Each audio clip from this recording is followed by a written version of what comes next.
tamit dafa am solo parce que tamit am na ñoo xamante dañu jàpp ne nit bu defee dara war nga ko mën a neexal dem na ba nekk xëy na ci ñenn ñi. loo xam ne yoon la. xam nga c'est des pratiques socio-culturelles yoo xam ni lekkati kese naxul béy ñu taxaw naan la mag du fecc yàlla naa dee xaalis kenn du ko liggéey dañ koy lijjanti. ñu taxaw wax la ni la aussi nguur falu day bette foo lekku day bette xam nga OFNAC soo gisee attends IGE seen dernier rapport dem nañ ba ni passation de service sax nañ ko génne ci cadre folklorique parce que foofu la ñuy commencé wax nit ki ne ko da nga war a njuñ njaaj parce que léegi changé nga posture donc suñu pratique socio-culturelle aada la ci mais beneen bi aussi li ci ëpp solo aram xam nga wàllu corruption man dama naan rapport ça a une valeur scientifique comme ñun IPC mais li ci ëpp solo mooy yëg-yëg bi le ressenti ñëpp xam nañu jarul rapport mais Sénégal guerre bi law na fi à tous les niveaux nag et dans tous les secteurs maintenant il faut relativiser guerre suñ koy wax foo dem am na fa mais am na ñu sant Diop am ñu sant Ndiaye c'est-à-dire y a des citoyens très corrompus mais y en a qui sont intègres moo tax ci recommandation yi dinañ ñëw wax la ni lan la ñu war a def pour guerre bi dellu gën a am mais kenn mënu ko fi jëlee moom. waaw mais comme da nga ko wax dafa bëri instruments yu nga xamante ne teg nañ ko fi depuis 2012 quand même am na yu ci cité. déjà ci constitution bi am na lu nga xamante ne OFNAC ni nga ko waxee IGE ak même nu mu tuddati CREI bi nga xamante ne réactivé woon nañ ko mais jusqu'à présent comme ni nga waxee mënuñu dépasser 40 un score de 45 points lan moo ko waral. li ko waral li ci jiitu mooy impunité xam nga président dama ni daf ni woon du protéger personne. mais dans la réalité di moom moo wax ni il a mis certains dossiers sur le coude moo ko wax. beneen bi. ces corps de contrôle sont sous contrôle. IGE fu mu nekk du président de la République. Cour des comptes su paree ku mu koy jébal du président. OFNAC est-ce que am na pouvoir de par exemple mën a poursuivre mënu ko def dafay jébal procureur. waaw léegi nag lu tax dossiers yooyu ñu gis ni depuis saa yu ñu génnee rapport du am suite bi ci mujj Cour des comptes président de la République le 3 février xam nga les Sénégalais sont amnésiques dafa ni dina créer benn commission boo xam ni dafa exploiter les rapports à quoi sert cette commission. déjà ñee def nañ seen liggéey mu mucc ayib parce que c'est des corps de contrôle yoo xam ne ñi fa nekk ñu xarañ lañu la ñuy def tam lu mucc ayib la mais souvent su amul suite dafay indi ñaar rupture de confiance mais benn bi aussi inefficacité beneen bi mooy OFNAC 8 ans ngi nii ñu samp ko l'OFNAC se cherche finalement dañu ne stratégie la ñuy def nationale c'est bien c'était inclusif at bu ne ñu ni dañuy def évaluation jébal ko président ay rapport mais li ñu war a génne 2020-2024 mais li ñu war a def mooy rapport yi fi jot a nekk bala ngay wax nañ ma jébal rapport yële nañu fexe ba yii parce que li ñu jaaxal am na ci ay ñoo xam ne c'est des récidivistes xam nga présomption rek la ñuy wax parce que yoon mooy wax ni kii def na kii deful mais ñi ñu gis ñu épingler leen rapport OFNAC sur facturation corruption guerre parce que dafa bari forme oui. mais ils ont eu des promotions loolu moo gën jaaxal nit ñi alors soo demee tey mag wala nga dem Rebeuss di nga fekk si koo xam ne benn gaz la sàcc wala dafa détourner lu ndaw alors que les délinquants à col blanc ils continuent à circuler loolu nag mooy indi problème beneen bi aussi comme ni nga ko waxee mooy exemplarité xam nga ma dama naan dem leen tool kaa leen ñu dem tool moo gën affaire OFNAC bi rek déclaration de patrimoine bi feeñal na ko lu ñu wax OFNAC bi ñu ko tegee déclaration de patrimoine ñi nga xam dañu war a budget 1 milliard et plus dañu war a def déclaration ils sont assujettis mais dernier rapport OFNAC 2018 page 26 lu ñu wax sur 865 assujettis 558 ñoo def seen déclaration de patrimoine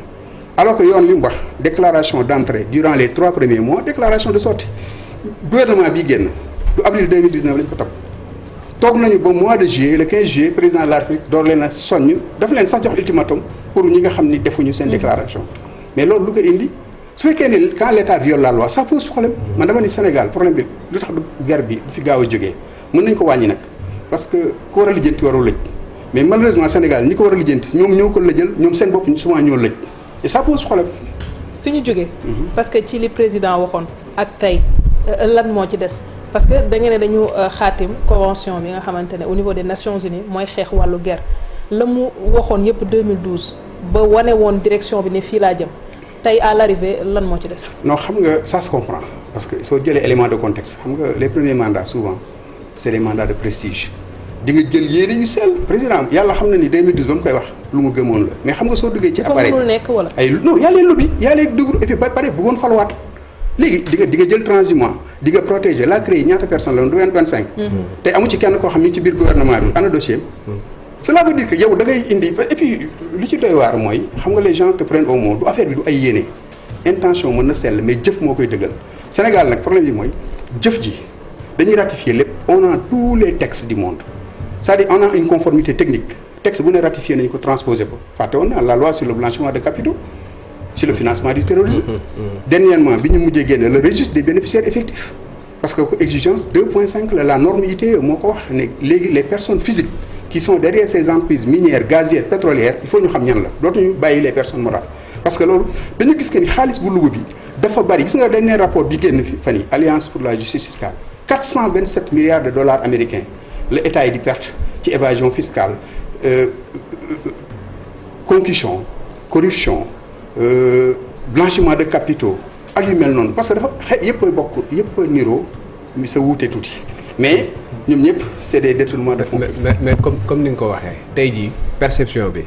pour ñun corruption mi ngi yem ci peut-être agent bi nga xamante yaa ngi koy jox téeméer wala yaa ngi koy jox 1000 francs alors que comme ni nga ko waxee fi nga xamante fi la gën a grave moo ci yenn contrat yu nga xamante dañ koy signé tey jii contrat pétrolier yi contrat gazier yi ak BTP yi pratiquement corruption foofu la ëppee nan la ñu mën a def ba encadrer ko ba nga xamante ne au moins dina wàññi. non xam nga lu tax foofu du yomb gis nga li nga wax ni dafa am foo xam ni les gros marchés infrastructures yi c'est des marchés à forte intention de capitaux mais souvent soo xoolee la fay jaar intermédiaires yi courtiers yi ci wàllu guerre bonus de signature ristourne surfacturation kenn mënu ko xam parce que ñi koy seq ñaar la ñuy doon xam nga corruption li tax mu naqaree Daouda maa ngi yow am na xam suñ ko seqee sa bàyyiwuñu xel suñu borom amuñu ba parce que affaire bi c'est un problème d'éthique xam nga man damay faral di citer kenn Babacar Senghor xam nga COUD dafa nekk dañ ko jëloon comme une structure budgétivore mais Babacar Senghor ñi jaar COUD vers les années 85 80 xam nañ ko da daan jël taxi pour dem juma da daan delloo budget bi mu génnee COUD Sotrac la daan jël sa génn COUD parce que amuloo peut-être yenn yi ça veut dire quoi tey moom xalaatoon na R-1 bi parce que ma nga fa tey jiitu na mais mënoon na pourtant am ay R+1 +2 +3 mais ci guerre mais xalaat na borom affaire bi problème mu foi la ak gëm-gëm mais guerre moom comme li nga wax sur les gros marchés mais nag foofu nag la ñu war a laal parce que ñooñu c'est un crime économique xam nga ñu ngi wax criminalisation du viol mais guerre moo gën a garaaw tey Daouda en 2000 ñaari ba garaaw viol beeg corruption bee ci yam ñaari ba non yëpp a grave mais dama ni crime économique la xam nga tax ma wax crime économique la tey combien d'hôpitaux combien d'écoles publiques combien de routes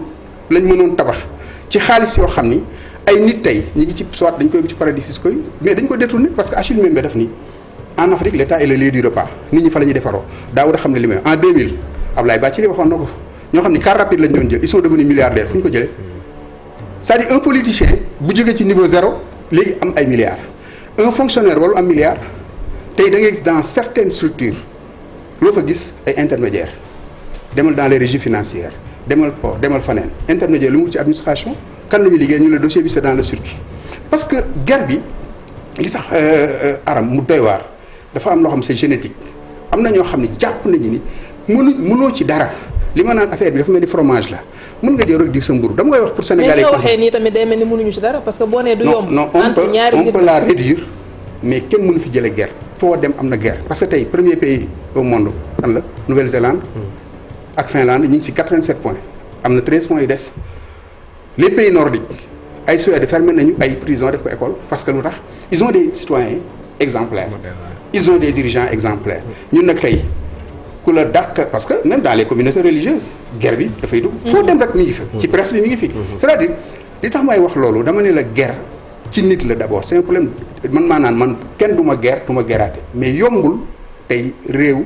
mën ci échapper mais c'est un problème de soutenabilité mais pour am benn idée oui bien sûr pardon pour am benn idée xam nga tey bu ñuy wax guerre rek yàq bi dañ koy wax nii mais tey bu am idée ci li nga xamante ne guerre moom lay yàq au-delà de jikko yi tey jii bu ñu mënoon quantifier li nga xamante ne moom la état di perte par exemple ci guerre boobu nag ñaata lay doon non xam nga liñ ci perte d'abord wax nag seen dernier rapport xayma bi ñu def en 2016 118 milliards la mais loolu peut-être estimation la mais xam nga li ñuy perte mooy lan tey da ngay gis fii xam nga autoroute ñun forum civil defoon nañ ci après les chantiers de l'ANOCI ay études da ngay gis benn autoroute ñun la kilomètre bi 7 milliards nga gis beneen autoroute ñun la 3 milliards c'est-à-dire surfacturation boobu loolu mënoon naa jur tabax ay école tabax ay laneen def laneen c'est-à-dire les coûts de surproduction la muy surfacturation bi dafay indi d'abord renchérissement du coût mais beneen bi dépréciation des travaux des infrastructures da ngay gis ñoo xam ni dañ koy surfacturer wala ñu sous-facturer ko mais lépp ci ay poches la ana léegi autorité de régulation des marchés publics non déggoo ma ni la xam nga ARMP on a de bonnes structures IGE ña fa nekk ñëpp ay doomu réew mi lañ c'est la crème de l'administration mais ñoom dañu am limite objective su ñu defee kan lañ koy jébal du président su président neexee topp su ko neexul du ko jàllale luñ ci mën ñu taxaw ci Covid bi parce que contexte bi ñu nekk moom gëw ma ni 45 yi buñ ci jógul boobaa lii ci année bi ñu nekk nañ ci jóg li tax ma wax ko mooy dañ fi amoon distribution de vivres gis coow li mu indi wax également un montant boo xamante ne fësaloon nañ ko 1000 milliards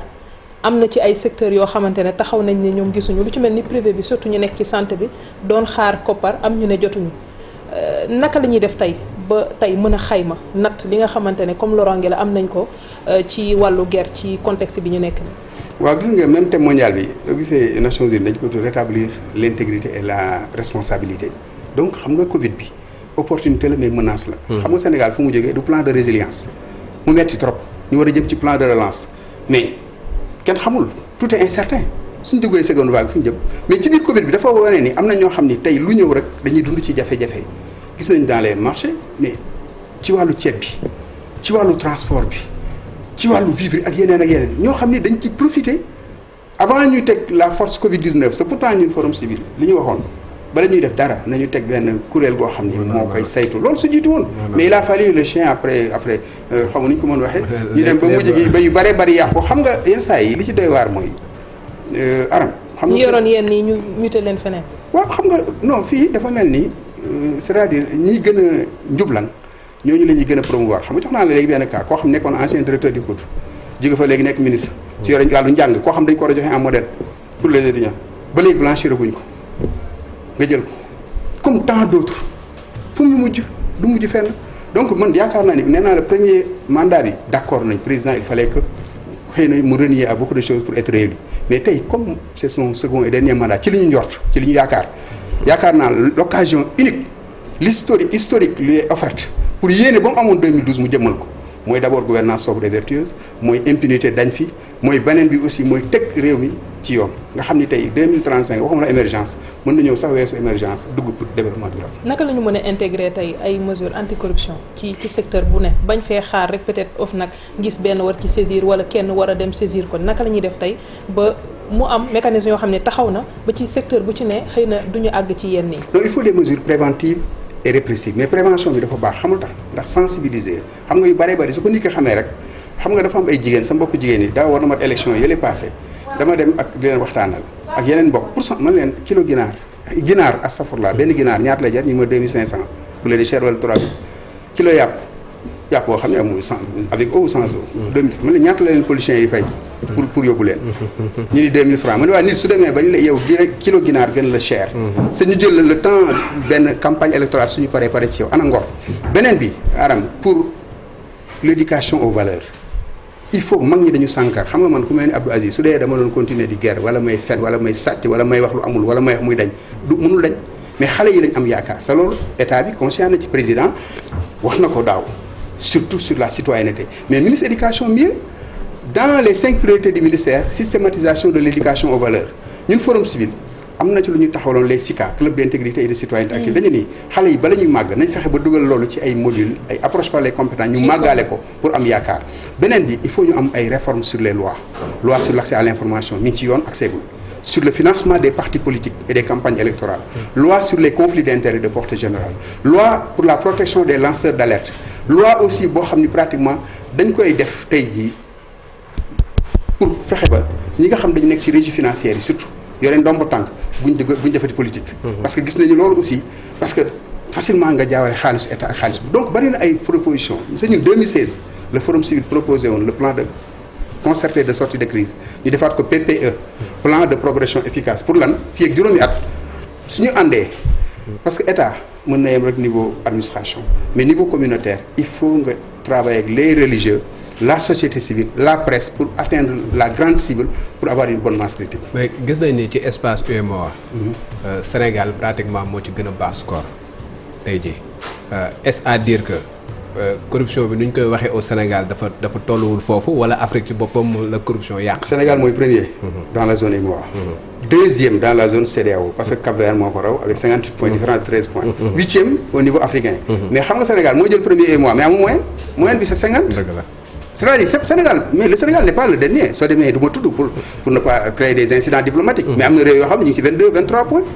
Sénégal lañu ngi def nañu ay jéego de. wax ci yëpp seulement dama ni dañu war a gën a baral jéego yi. jéego yoo xam ne 2016 ba léegi ñu ngi taxaw. waaw xëy na yaakaar naa dama ni comme président fi ñu toll nii am na lu mu yéene woon xëy na gannaaw gi jamono dox na am na lu mu bëggaat ci digg bi lobby yi am groupe de pression falwaat na léegi kay yaakaar naa ni su tegee réew mi ci moom de su joxe woon le signal rek lépp mën dem beneen bi aussi mooy il faut que assemblée nationale ay les élus ñëpp mën ci dugg jàpp ci et c'est mais nag bi moom bëgg a mujjee mooy il faut ñu am un système national d'intégrité xamul tax Sénégal bis bu ne scandale nañu weer ñu baax ni mais dans l'administration dans la fonction dans tous ces secteurs am na ñoo xam ne ils sont intègres mais ils sont dans l'anonymat tant que nag amuñu la sanction pour les bons modèles et la sanction négative pour les mauvais modèles man dem naa ba ni sax dañu waroon def ay monuments de la honte ak de l'intégrité monument de l'intégrité da nga fay teg ay doomu réew mu baax mi ñu baax ñi ñi nga xam ne 60 ak léegi dañoo jaar ci administration ils ont servi l'État mais ils ne se sont pas servis de l'État mais monument de la honte bu fa def tur pour bañ a weer ndax sutura mais dafa les contre-valeurs le reniement le viol la corruption la concussion le pantouflage la xale yi 4 avril bu ne ñu yóbbu leen fa ne leen lii mooy jikko yu bon yi ñii ñoo ñu baax na yaakaar naa loolu suñu ko defee mën nañu. alors ñu taxaw si stratégie bi parce que stratégie nationale bi ñu doon wax léegi ne président adopté na ko su ma jumu septembre bi si fàttali. ñu wax ko ñu jëm ba 2024 lan lañ ci tëgg lu yees loo xamante ne nii dana mën a indi coppite par rapport ak li nga xamante ne moo fi nekk déjà. waaw xam nga OFNAC déjà amuñu budget ñu ngi logé à la présidence beneen bi mooy dañuy transmettre rapport du am suite. beneen élément OFNAC bi ci gën a doy waar mooy OFNAC tey niveau rek central leen ñi ngi def sa ay peut-être ñu ngi war dem ISM Mbour dégg naa ci programme bi mais xam nga loolu il faut les CRG gis nga maa ngi naan la ministère de la promotion de la bonne gouvernance bi ñu ko taxawalee 2012 Abdou Latif Coulibaly CRG Thiès ba ñu koy installé man mi di teewloon société bi CRG Morne la musul CRG yoo xam ne musul parce que loolu moo mën a nekk ay bànqaas OFNAC au niveau régional tey nga xam ni les citoyens de Thiès de Kédougou dañuy dem hôpital ba gis fa dara am niveau vert ñu mën a dénoncer la corruption dem ci état civil def ko dem ci impôt domaine fu ñu dem mais amul numéro li ñu lay wax c'est-à-dire dafa am presque une tare congénitale que suñu structures yi dañ leen di créer mais souvent soo leen évaluer l'impact est faible mais li ci gën doy waar mooy nit ñoo leen wóolatul sénégalais ñoo dem ba ni pratiquement ay structures yi ndax tey fii kumba am ndey moo fi am ak kumba amul ndey loolu nag tant que jëlewuñ ko fi mooy perception boobu mais nag fi mu mën a jógee mooy suñu dirigeants yi mais Rwanda est-ce que c'est un modèle en termes de démocratie pour ñu woon mais en termes d'exemplarité de citoyenneté Rwanda mi ci zone intègre bi Botswana ma nga fa Cap-Vert ma nga fa est-ce que dañu gën citoyen mais ils ont travaillé sur la citoyenneté mais aussi les dirigeants exemplaires. Forum Civil dafa bëgg ñu tegaat ministère yi fi amoon ci wàllu gouvernance non xam ministère xeex loolu ak également CREI yi ñu dekkalaat ko. waaw CREI yi dañu bëgg mu nekk CREEF cour de répression des infractions économiques et financières parce que infraction la. il faut ñu gën ko dooleel. ba pare réactiver ko gën leen jox de nouvelles missions par rapport au contexte mais ministère bi secrétariat d'État nga def ministère plein ñoo indi ko secrétariat d'État loger ko ministère de la justice cela veut dire quoi même sur le plan institutionnel doo sentir quand même malgré que ña fa nekk man je connais bien c'est que li neex Sénégal mooy administration bi am na ñoo xam ne ñu bëgg réew mi lañu mais depuis en 2000 dafa am lu changé les paradigmes ont changé sous Senghor le président Senghor Abdou Diouf administration à 80% c'était de grands commis de l'État ba nga xam ne ñoom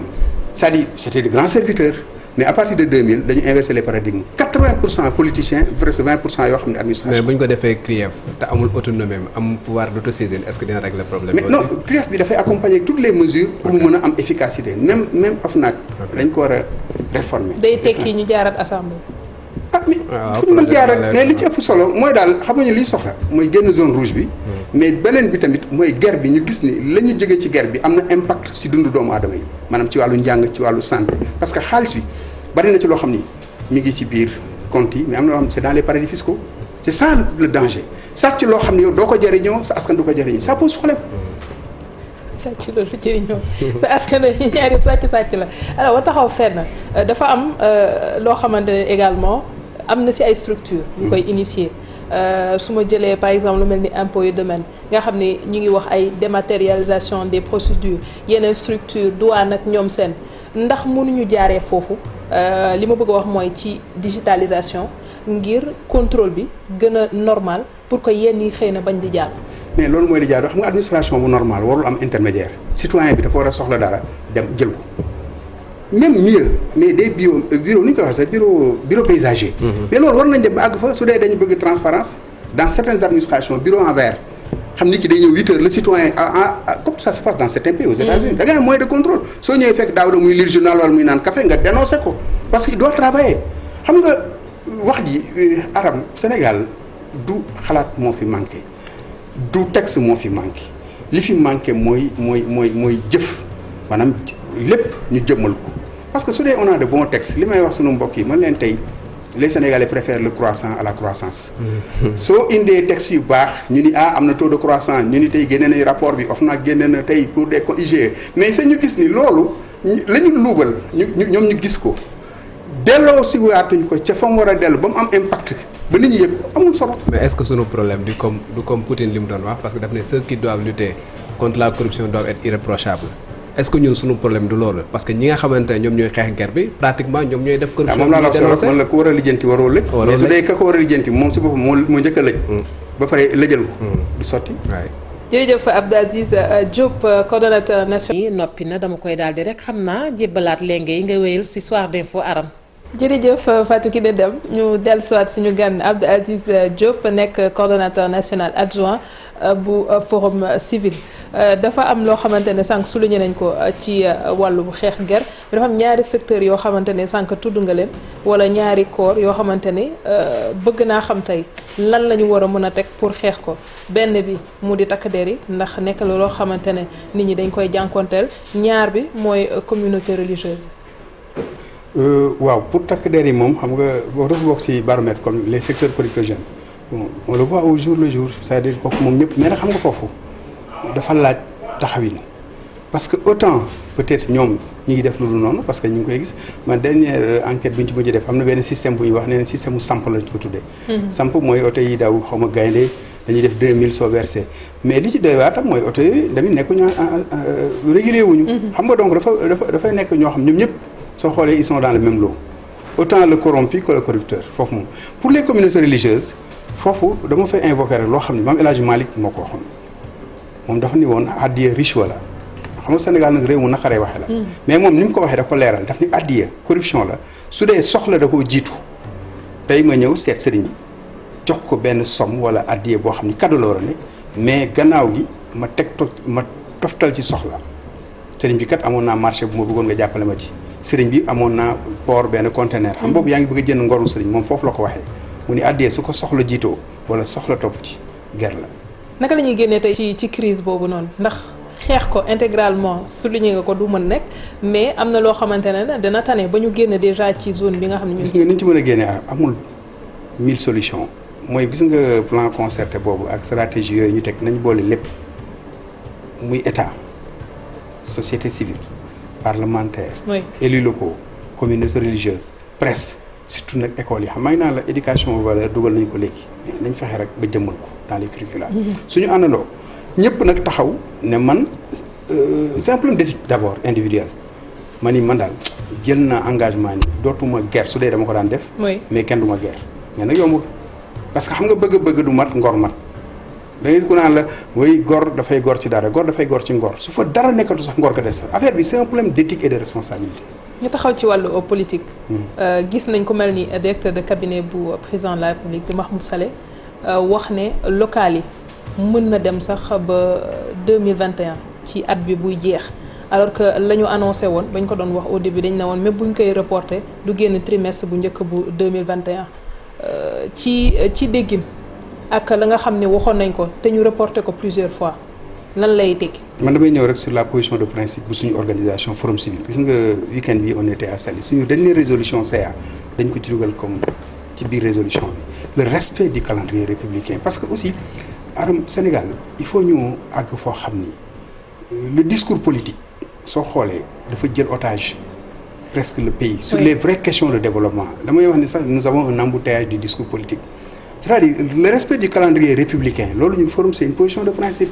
donc xam nga ñuy wax 2021 attendons-nous à un couplage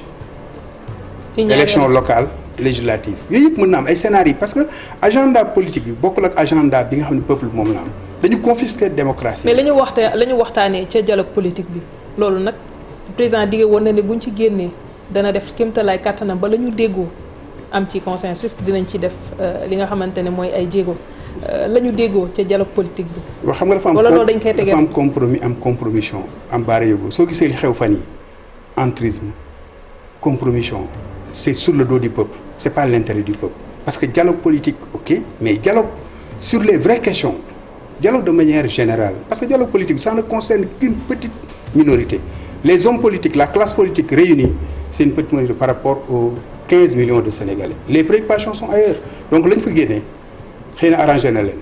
mais lii préoccupation peuple bi mooy fexe ba migration irrégulière bi mooy fexe ba mbas bi mooy fexe ba sous-emploi des jeunes njàng mi baax pauvreté bi guerre gi jóge fi yooyu mooy les vraies priorités mais ay local couplage découplage je pense que daal nañu respecter calendrier républicain bi. Très bien. Ñun c'est notre position de principe. Merci beaucoup Abdou Aziz Diop, coordonnateur national adjoint du Forum civil. On revient juste après ceci. Merci.